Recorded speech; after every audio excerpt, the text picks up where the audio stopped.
Okay. Like I said, I'm just trying to take this wheel off real quick, right? Just bang it off. Yeah, well, the 2 lugs I got off with that 1/2-inch impact gun, which is it's a Mac. It's like 30 years old. It's done. I keep saying it's done. I keep putting it away and I keep trying to use it. And it did 2 lugs, and that's it. Well, I got to get rid of that thing. It's useless. I just get it. I'll get a Harbor Freight one, but a little bit better. Maybe I'll just get English. You know what? I'll figure something out. That's besides the point. But the point right now is this is why I'm not a fan of Chrysler or any certain makes back then. They did this. This is what happens when this chrome cap comes off. It becomes an 18mm. So if you were on the side of the road, good luck. The end. So thank God I take these tires off for the next owner. So here's an 18mm. I got that off. Here's a 19mm with the chrome cap on it. I got that off. And then here's one miscellaneous 21, probably had wheel locks or just somebody threw this on because I have no idea. So those are the 3. Now, bad thing is when I went to take the 19, I think this is a 19. This is an 18mm cheap socket. Well, it snapped. The extension. I only needed a little extension. That's it. It snapped a piece of junk like butter, like nothing. So I didn't have the best setup, but I did have an 18mm Craftsman old setup. Nope, I'm lying. Sorry. I did. Wait, what did I do? Oh, I'm sort of not lying. I have an 18mm Craftsman 12 point. I even use a 12 point with a like 2-inch extension. Mac quality tools, right? I said this is gonna strip out. Nope, it grabbed and pulled it out, no problem. So that's one. So the socket from Timo, Chinese crap, that's what you get when you buy Chinese crap. But it was a nice little kit, but not for heavy duty use. So all the lugs are off and it's pretty solid.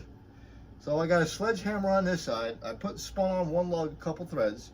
I'm gonna bang it off. Now I usually only bang these things off on trucks. Heavy duty trucks with an 11 by 22.5. They tractor trailer tire. And I had to wedge this in here with a nice size breaker bar. It's gotta be 2 feet. Yeah, 2 feet. So that made that, okay? Another Craftsman, good tool, Mac, had forever. Pry bar, shove it in the rim against the leaf spring. So when you're forcing down with the pry bar, the rim doesn't spin. That's the secret. I got them all off. Now, let me pound this tire off. Hopefully it'll pop off. If not, there's sometimes now on the trucks at work, I use my torch. I use a big propane, oxygen acetylene torch. And I would put a flower butt on it. Everybody knows what that is, a big fire. And then I just heat the outside of the rim. Everybody knows bud wheels. There was a bud wheel on a truck. You heat that up, you heat it up, pops right off. All these years doing it, driving around with the tires loose and the lugs loose and wobbling. No, it don't work. Just take the flour out and heat it up with that acetylene torch a little bit. I'm talking 5 minutes, the most, maybe 3. You don't have to go crazy. Just heat around. You'll expand that around that, and it pops off so easy. No thrill. So let me move this over to here. You'll see me give a whack or 2 underneath, and that rim and tire assembly should pop. I might not even have to go underneath. I might be able to get a clear shot with a nice size sledgehammer. Yeah, that was easy enough. So, but you can hit it with your hands all day long. It ain't gonna do nothing. So we finally got the tire on. God knows what is under there. So, and I had one lug loose so it doesn't fall on whatever I'm working on. So that's off. And I had to do the tire and rim assembly anyway, so that's going to work for tomorrow. So that's that for today. I'm done. I got to clean up and I got to go take a ride with the other Jeep. So you know that drum's not coming off, right? You just know it. So back to some spray, because before I sell it to anybody, you got to at least inspect the brakes. I mean, that's just wrong if you don't, right? So, and oh man, there's so much crud on this stuff. But I'll tell you one thing. Just use this spray. Just on this, and on the what I was showing you on the big trucks, you're heating up. Well, this is taking a drum off, and that's all air brakes. So that's a whole different story. But look how nice that frame is. That's a nice frame. Nice leaf frame. My other one, I did the black one. I'll show you videos. I had to do a lot of work on that sucker. So right now, this is all done for now. I just sprayed this up, and let me show you how many kits I had to go through to find that 18 millimeter. Here's the one kit from whatever that company everybody buys, that Chinese company. Here, it's a nice little kit actually. Light duty use. Don't use it for what I just did. It ain't gonna work. And then of course, I had one drawer set up over here, Craftsman. I couldn't find a 1/2-inch drive. Have all my miscellaneous sockets over here. Still couldn't find a drive. It didn't go crazy looking at that. And I had over here another miscellaneous kit I had put together, and there it was. I found the 18 millimeter right there, 1/2-inch drive. I had a 1, 2, 3, 4 sets. I had 4 sets, I found one. So that's it for now. That's the 2 short videos. That one's a little long, a little annoying. And all I did out of all that work is get one tire off. Didn't play with some animals. Got the nest out. Inspected underneath what I got to do to check voltage back to the fuel pump. Found the wires that I think it is. And that's it. So that's where we're at. What a day. I'm done. I got to throw my other AC in, and it would be much cooler in here, but I gave one of my, hold on one second.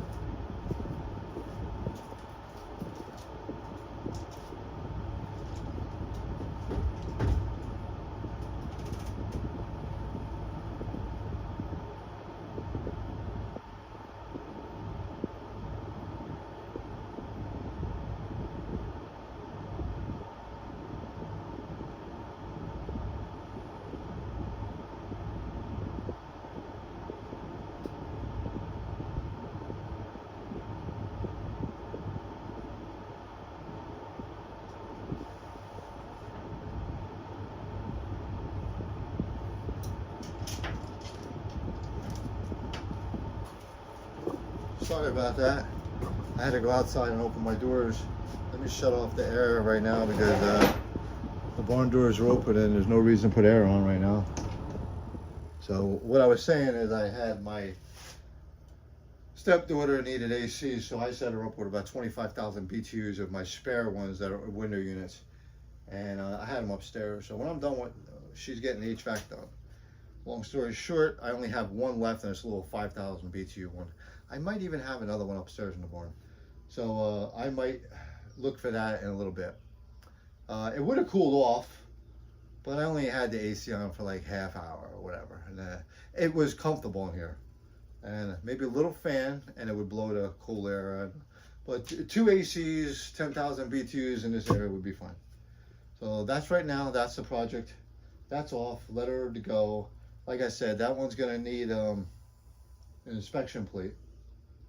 I'm sorry, a skid plate. And let's see if we get to the wires tomorrow, hook up some kind of leads, key on, key off a couple times, and see if I got fuel pump voltage back to that pump. And if I could see sort of the wire. If not, I got to drop the tank down a little bit. It could have been just mice ate the wire going to the fuel pump. Mice like wires. A lot of things are made with peanut juice or peanut oil. They lubricate all the wires, especially on new cars. I've seen it so many times. They eat the wires because they coat it with peanut oil because it's manufactured. It's easier to do. And manufacture all wire harnesses and all that. I found so many fuel injector wires cut or whatever. Wire back in, you're done. So they should wash it all off, right? I guess I got to save a buck. But that's it for now. I'm done. I'm done. Okay, I'm gonna go take a ride now with the black Jeep. We're gonna uncover her. I'll just show you what I'm gonna do real quick. I got a friend coming over. She has to drop off something. So right now, there's the black one. I covered her up. Oh my gosh. So by the time she's here, I'll have that uncovered, doors will be closed, and we're ready to go. Take it for the ride. You got to remember that. It's the ride that's fun. And this, not so much fun, challenging. But you can do it, people. Keep on trucking, buddy. Everybody. See ya.